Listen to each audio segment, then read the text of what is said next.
अस्सलाम वालेकुम, welcome to Taimur Mahar YouTube channel. पिछले 6 हफ्तों से हमारे नेबरिंग कंट्री ईरान में एक जंग चल रही है जो कि अमेरिका सुपर पावर के खिलाफ है और पाकिस्तान बिल्कुल उसके बीच में है। और इस दौरान फील्ड मार्शल आसिम मुनीर 2 बार तेहरान जा चुके हैं।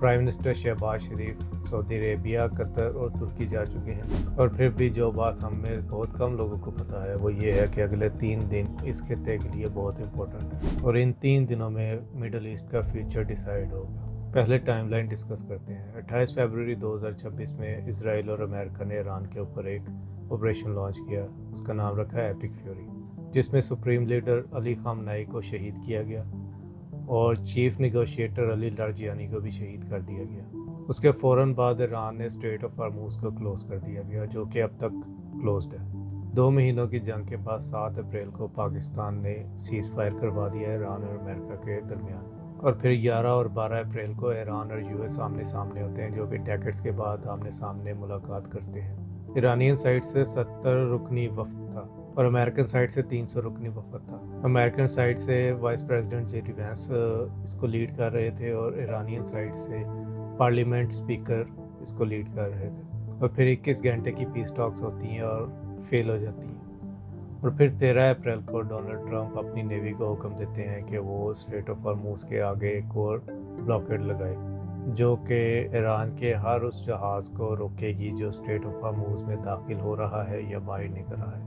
और अब ये ड्यूल ब्लॉकेड बन चुका है। पहले ईरान ने कम्प्लीटली स्ट्रेट ऑफ हॉर्मूज को बंद किया और अब अमेरिका भी इस जियोग्राफिकल खेल में कूद चुका है। फिर 21 अप्रैल को ट्रंप ने सीज फायर को इंडेफिनेटली बढ़ा दिया पाकिस्तान की गुजारिश पर। फिर 23 अप्रैल को ट्रंप ने नेवी को हुक्म दिया कि जो भी बोट्स स्ट्रेट ऑफ हॉर्मूज में माइंस लगा रही हैं उनको शूट एंड किल करो।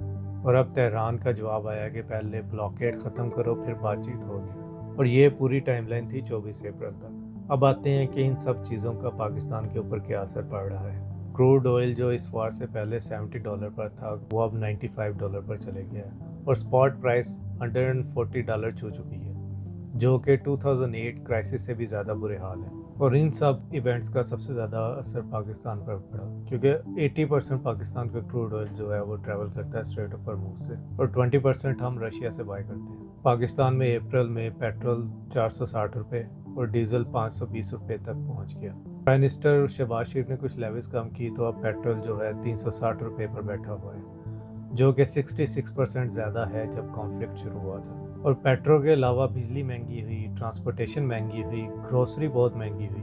और ये कोई जियोपॉलिटिकल किताबों का सवाल नहीं है, बल्कि एक आम आदमी का सवाल है कि ये इतनी महंगाई कैसे कंट्रोल होगी।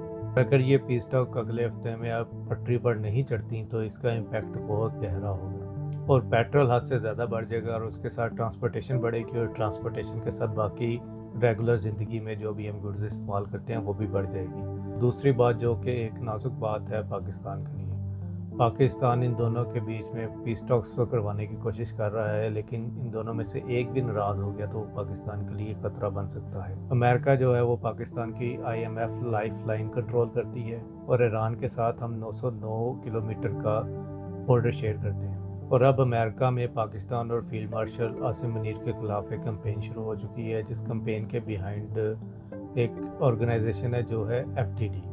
ये ऑर्गेनाइजेशन प्रो इज़राइल है और इस ऑर्गेनाइजेशन ने एक बहुत बड़ी मीडिया कैंपेन शुरू की है पाकिस्तान और जनरल आसिम मुनीर के खिलाफ। इस कैंपेन को देखते हुए ट्रंप जो है घबरा रहा है पाकिस्तान के साथ खुली बात करने से। 19 अप्रैल को फील्ड मार्शल आसिम मुनीर ने ट्रंप से फ़ोन पर बात की और कहा कि ईरान की बंदरगाहों पर ब्लॉकेड हटाएं वरना दूसरा राउंड बातचीत का शुरू नहीं हो सकेगा। और ट्रंप ने रिप्लाई किया कि इस पर गौर करते हैं और फिर फ़ोन काट दिया। और अमेरिकन गवर्नमेंट के कुछ हल्के आसिम मुनीर की ईरान के साथ कुर्बत को मशकूक नज़रों से देख रहे हैं। और फिर 23 अप्रैल को ईरान के प्रेसिडेंट ने कहा कि हम पीस एग्रीमेंट करना चाहते हैं, हम उसको बरकरार भी रखना चाहते हैं, लेकिन इसके दरमियान में धमकियाँ और इनरिचमेंट, यूरेनियम इनरिचमेंट आ रही है जो कि हम गिव अप नहीं करना चाहते। इन सारी डेवलपमेंट्स के बाद वाइट हाउस ने एक बयान दिया है कि पाकिस्तान हमारा सोल मीडिएटर है, लेकिन ये एक ट्रैप भी हो सकता है। अगर ये पीस टॉक्स फेल हो जाती हैं तो पाकिस्तान पर इल्ज़ाम भी आ सकता है कि इनकी वजह से फेल हुई है। ये थी आज की updates. Thank you for watching my channel. अल्लाह हाफिज़।